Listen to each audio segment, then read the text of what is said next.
哦，快点！后面下一个打爆。那什么？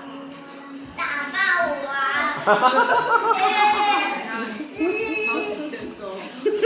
这小孩正常。可是这个如果那个我戴的是看得到的，我怎么打我？比较怕他被打到。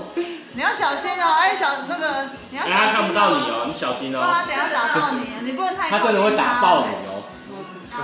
他现在也看到人吗？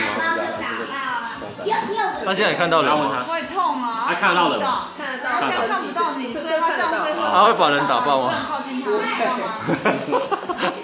你是不是很想把你同学打爆？打爆香园？不是，他是想抓一个人过去给他打爆。好玩吗？你先冲过去打他头，对啊，很可爱。看他会不会发现是谁。跟米粒玩了3场，玩了3场。可是我刚才问他说不好玩嘞。因为刚才最后他是玩保龄球，不好玩。